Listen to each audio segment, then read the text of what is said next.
நம்ம என்ன பார்க்க போகிறோம் அப்படின்னா கேபேஜ் பொரியல். அது செய்கிறதுக்கு நான் எடுத்துக்கிட்ட பொருட்கள் என்ன அப்படின்னா, ஹாஃப் கேபேஜ் எடுத்திருக்கேன், 1 ஸ்பூன் கடலைப்பருப்பு நான் ஊற வச்சுருக்கேன், கொஞ்சமாக தேங்காய் எடுத்திருக்கேன், கொஞ்சமாக சின்ன வெங்காயம், 2 மிளகாய் எடுத்திருக்கேன். இது செய்கிறதுக்கு முன்னாடி நான் என்ன பண்ணுறேன் அப்படின்னா, தேங்காவையும் 2 பச்சை மிளகாவையும் மிக்சியில் போட்டு கிரைண்ட் பண்ணிக்கிறேன்.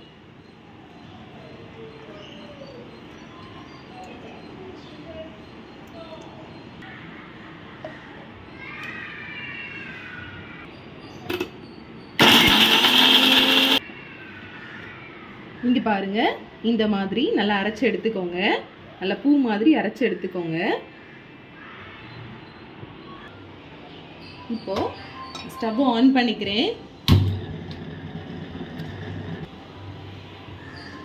இன்னைக்கு நான் தாளிக்கிறதுக்காக கடலெண்ணெய் யூஸ் பண்ணுறேன். இது ரீஃபைன் எண்ணெய் கிடையாது, செக்கில் ஆட்டின எண்ணெய்.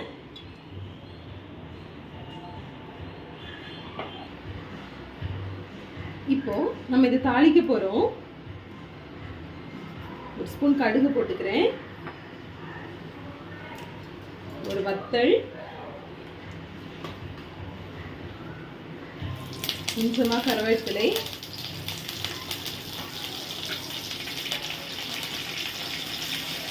அதுக்கப்புறமா சின்ன வெங்காயத்தை நல்லா பொடிசாக நறுக்கி எடுத்துக்கிறேன்.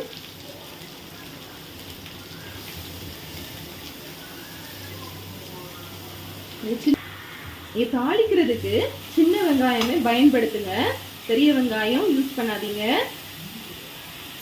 இது நல்ல கோல்டன் கலர் வர்ற வரைக்கும் நல்லா ஃப்ரை பண்ணிக்கோங்க. நல்லா வெங்காயம் வசங்கிருச்சு. இப்போ நம்ம கடலை பருப்பை ஆட் பண்ணிக்கலாம்.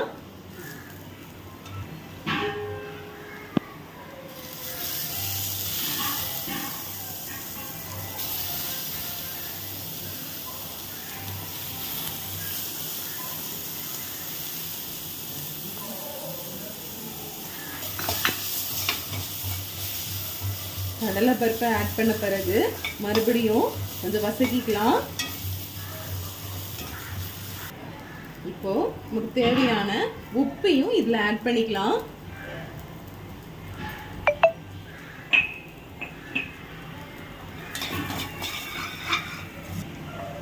இப்போ நான் கோஸ் ஆட் பண்ண போறேன்.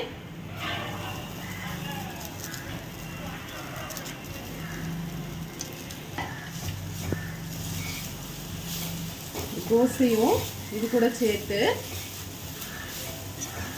நல்லா வதக்கிக்கலாம்.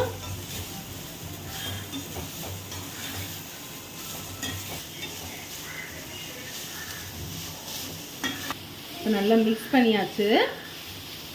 இப்போ இதில் கொஞ்சமாக தண்ணி தொளிச்சு விட்டுக்கலாம்.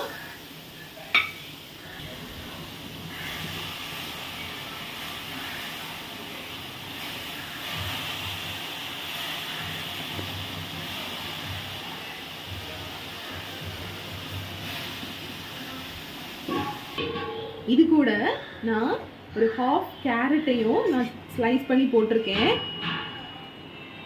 இப்போ இது கூட ஒரு ஹாஃப் ஸ்பூன் மஞ்சள் பொடி நான் ஆட் பண்ணிக்கிறேன்.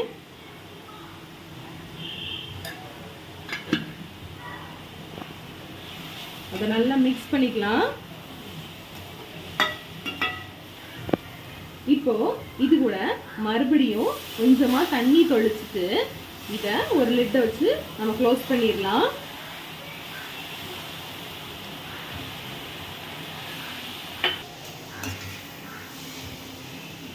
இப்போ இதை க்ளோஸ் பண்ணிடலாம். நம்ம கோஸ் வெந்துருச்சான்னு சொல்லிட்டு இப்போ நம்ம பார்க்கலாம். நல்லா வெந்துருச்சு.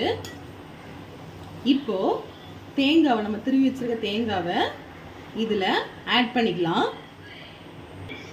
இப்போ தேங்காவை இதில் ஆட் பண்ணிக்கலாம்.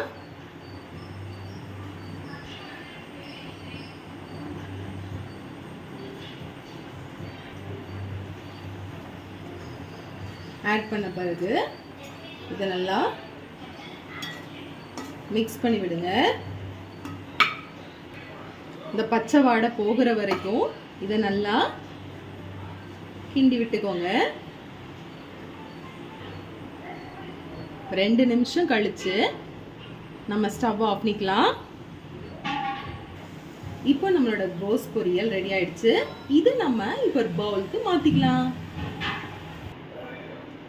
நம்மளோட கோஸ் பொரியல் இன்னைக்கு ரெடி ஆயிடுச்சு. Thank you. God bless you.